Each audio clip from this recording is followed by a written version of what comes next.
Hello, I'm Mike Kontos, the CardioSource Editor-in-Chief for the Cardiac Biomarkers community. Today, as part of our What's New in the Literature section, I will be discussing a newer marker called ST2, which has been shown to have prognostic power in heart failure patients with Dr. James Januzzi.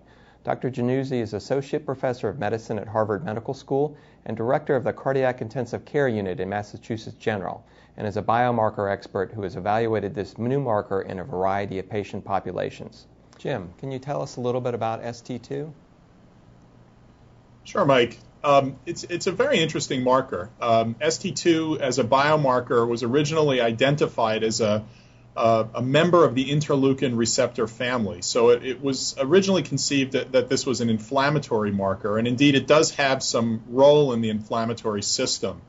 ST2 appears to induce immunologic tolerance, so it's a tolerance-inducing hormone, if you will, reducing activity of the immune system.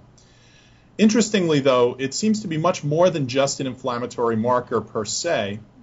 Richard Lee at the Brigham and Women's Hospital in a cardiomyocyte model of mechanotransduction, essentially stretching a cardiomyocyte, demonstrated that among the gene transcripts most significantly upregulated in this context was ST2.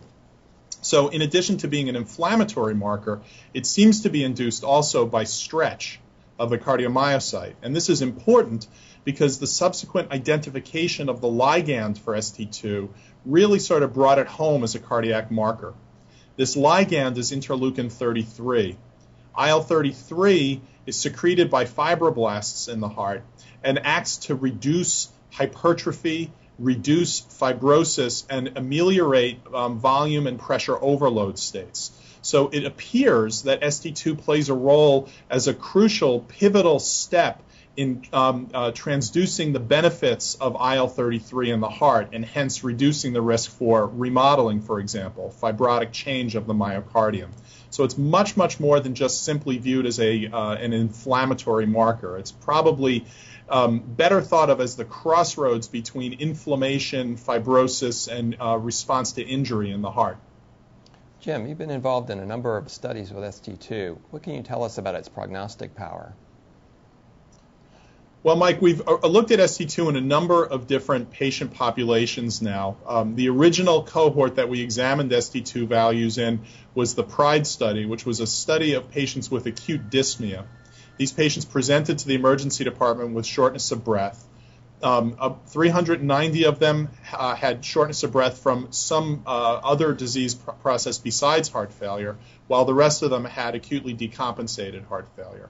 And we examined ST2 first as a biomarker for the diagnosis of heart failure and found that while it did segregate somewhat with the presence of heart failure, natriuretic peptides such as NT-proBNP were a better diagnostic marker. But what was really interesting was that almost independent of the final diagnosis, whether it was heart failure or a pulmonary disease process such as obstructive airways disease, ST2 values were wildly prognostic, more so than that even of the natriuretic peptides in our patients with heart failure. So the PRIDE study first identified ST2 as a prognostic biomarker in heart failure, adding and superseding to the natriuretic peptides in that setting. We subsequently have looked at it in other patient cohorts, several other heart failure cohorts. We've even looked at it in patients with acute myocardial infarction, which, as you know, is viewed as a form of heart failure, that being stage B heart failure. So in each of these patient populations, we see remarkably strong prognostic value. ST2 appears to predict not only mortality, which is obviously an important outcome measure, but also seems to identify patients likely to remodel their left ventricle and develop heart failure, even in the absence of symptoms or signs of heart failure at the time that the blood sample was drawn. Jim, as you know, with any biomarker, we don't want to just predict outcomes, but we'd like to use it to guide prognosis and treatment. For example, troponins with the 2B3A inhibitors. Is there any information that ST2 can help us guide treatment? Yeah, Mike, that's a really important question. I think all of us in the biomarker community are rather weary of the next best marker coming along with great Kaplan-Meier curves and the papers that publish, the data about them, but then that's all they do for us. They just generate nice Kaplan-Meier curves. I mean, I think we all in the marker community recognize that we need to see what the value added is from these markers to sort of assist us as clinicians to better care for our patients. And so the million-dollar question really is whether we can use these markers that are prognostically meaningful towards a towards a therapeutic goal. So to answer your question, it does appear that ST2 values do in fact change with therapy modification, so that addition or modification of heart failure therapies appear to lower ST2 values. As I made mention earlier, we've demonstrated in an echo cohort of patients that we published in Circulation that ST2 values identify the presence of the phenotype of a remodeled or remodeling ventricle. So the goal, therefore, would be to take an ST2 value and use specific therapies to either block or reverse remodeling to prevent further progression of heart failure. There aren't any prospective data yet to confirm that this approach would work.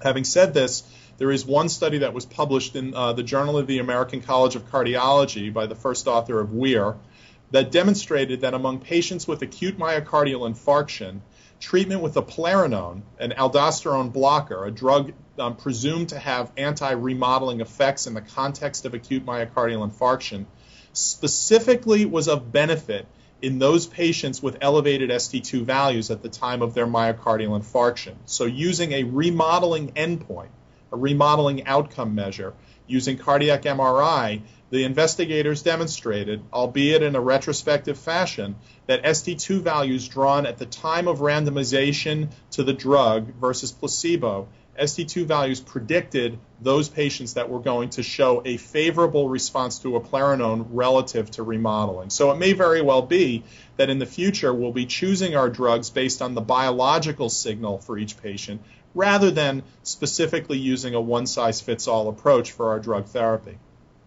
Thanks, Jim, for that update on ST2. Thank you very much for having me, Mike.